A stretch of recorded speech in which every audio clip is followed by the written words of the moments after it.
Dear student, आज हम देखेंगे most important MCQs from ops and gynaecology. तो कैसी चल रही है आपकी एंट्रेंस की प्रिपरेशन?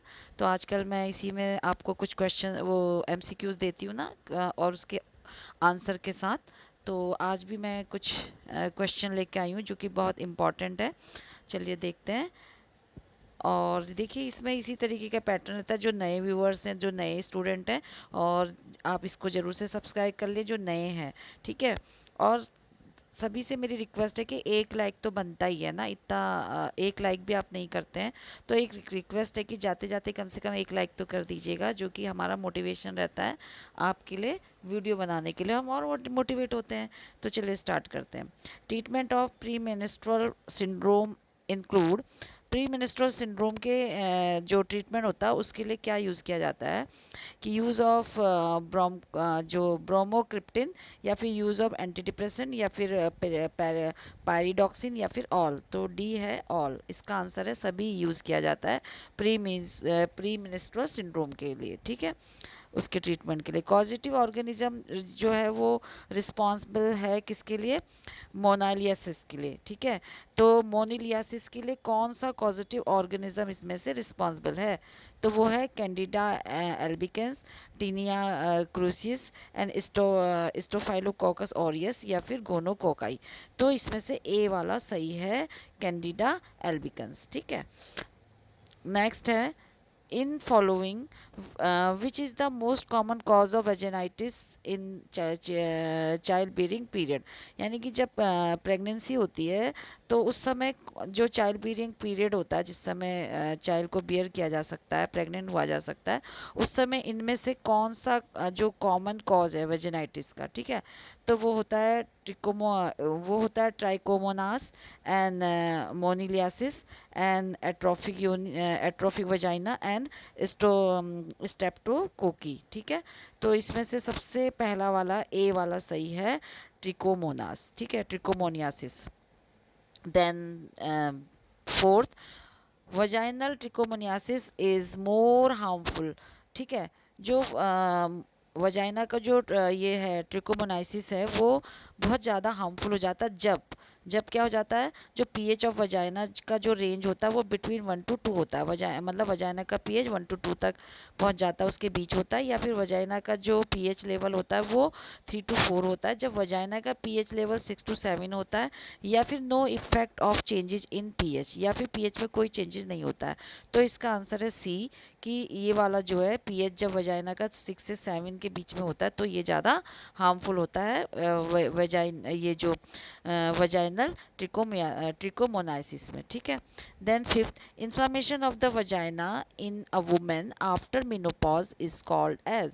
यानी कि जो मेनोपॉज के पास जो के बाद जो वजाइनल इंफ्लामेशन होता है वुमेन में, वो उसको कहते हैं, क्या कहते हैं उसको?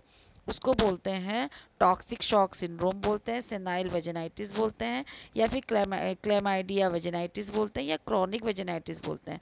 तो बी आंसर सही है कि जो है सेनाइल जो ये है ना सेनिल वेजिनाइटिस, ये बोला जाता है। Then six, presence of yellowish और ब्लड मिक्स वजाइनल, ठीक है, वजाइनल डिस्चार्ज। यानी कि जब वजाइनल डिस्चार्ज होता है थोड़ा येलोइश और ब्लडी कलर का होता है, ब्लड कलर का, यानी कि उसमें थोड़ा ब्लड दिखेगा, या फिर वो थोड़ा येलोइश कलर का होगा वजाइनल डिस्चार्ज, उसमें मतलब ये थोड़ा प्रेजेंस होगा। तो आफ्टर मेनोपॉज, किसके बाद? After menopause. एंड वल्वल प्यूराइटिस, ठीक है, और वल्वल प्यूराइटिस के बाद। तो उसका वो किसका कारण होता है, उसका क्या कारण होता है, मतलब ये क्यों हो रहा होता है ऐसा? इसका कारण होता है मेनोपॉज, या फिर टॉक्सिक सिंड्रोम, या फिर एटिपिकल मेनोरेजिया, या फिर उसका जो होता है सेनिल जो वेजिनाइटिस होता है। तो इसका आंसर है डी, जो सेनिल वेजिनाइटिस जो है इसका एक आंसर है, ठीक है। ये समझ लीजिए हिंदी में भी। रजो निर्वृत्ति और योनि खुजली के बाद पीले या रक्त मिश्रित योनि श्राव की उपस्थिति निम्नलिखित में से किसकी अभिव्यक्ति है, यानी कि किसका लक्षण है, ठीक है, इनमें से किस में ऐसा होता है, ठीक है। मेनोपॉज में होगा, या टॉक्सिक शॉक सिंड्रोम में होगा, या फिर एटिपिकल मेनोरेजिया में होगा, या फिर सेनाइल वेजिनाइटिस में होगा, ये येलोइश और ब्लडी डिस्चार्ज, ठीक है, after menopause. Then what is the common cause of senile vaginitis, ठीक है। सेनिल वेजिनाइटिस जो होता है, वेजिनाइटिस का जो कॉमन कॉज होता है वो इनक्रीज एफएचएस लेवल होता है, या फिर ऑस्ट्रो ये जो एस्ट्रोजन डिफिशिएंसी होती है उसकी कमी हो जाती है एस्ट्रोजन की, या फिर माल न्यूट्रिशन हो जाता है, या एंड्रोजन डिफिशिएंसी हो जाती है। तो ठीक है, इसका आंसर होगा बी, एस्ट्रोजन की डिफिशिएंसी हो जाती है, ठीक है। Then eighth, in a female possibility for occurring acute endometritis is common, ठीक है। जब जो फीमेल में जो एंडोमेट्राइटिस का जो कॉमन मतलब अक्यूट एंडोमेट्राइटिस हो जाती है, तो उसका जो मेन कारण है वो कब होता है, मतलब महिलाओं में तीव्र एंडोमेट्राइटिस होने की संभावना अधिक होती है। कब होती है? आफ्टर मेनोपॉज होती है, या आफ्टर मिनार्की होती है, या आफ्टर अबॉर्शन या चाइल्ड बर्थ होता है, या फिर ड्यूरिंग चाइल्ड बर्थ होता है, ठीक है, चाइल्डहुड में होता है, ठीक है। तो सी हो गया इसका आफ्टर अबॉर्शन और चाइल्ड बर्थ, यानी कि अबॉर्शन के बाद या चाइल्ड बर्थ के बाद क्या होता है, फीमेल में पॉसिबिलिटी हो जाती है एंडोमेट्राइटिस की, ठीक है। ये ज़्यादा कारण कॉज मेन कारण है। Then ninth, pelvic inflammatory disease is more common in following female, यानी कि जो नीचे दिए गए जो पेल्विक इन्फ्लामेटरी डिजीज है वो उन वुमेन में जो होती है वो देखने को मिलती है जिनमें क्या होता है, पेल्विक इन्फ्लामेटरी बीमारी निम्नलिखित महिलाओं में से अधिक आम है। किस में है?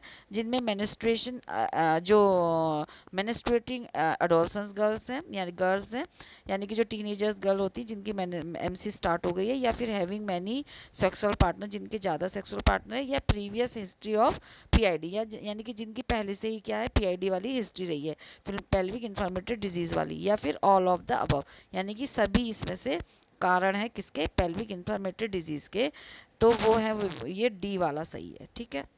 Then tenth, in following which statement is false, इनमें से कौन सा स्टेटमेंट जो है वो गलत है। PID is common in female who are menstruating, यानी जो कि मेनिस्ट्रेटिंग वाली वुमेन है, एमसी वाले जिनकी पीरियड्स अभी आते हैं, उन वुमेन में पीआईडी कॉमन है, या फिर वो पीआईडी उनमें कॉमन है जो कि क्या होती है, जिनमें यूट्राइन डिवाइस का यूज़ करती हैं जो, ठीक है, जैसे कि कॉपर टी वगैरह, ठीक है। एंड पीआईडी जो है वो उनमें कॉमन होती है उन वुमेन में जो कि क्या करती है, ओरल कॉन्ट्रासेप्टिव पिल्स ले रही होती हैं, या फिर पेल्विक इन्फ्लामेटरी डिजीज़ है, हाँ पीआईडी का मतलब, ये उनमें लेस कॉमन होती है उन महिलाओं में जिनका क्या होता है, केवल सिंगल सेक्सुअल पार्टनर होता है, ठीक है।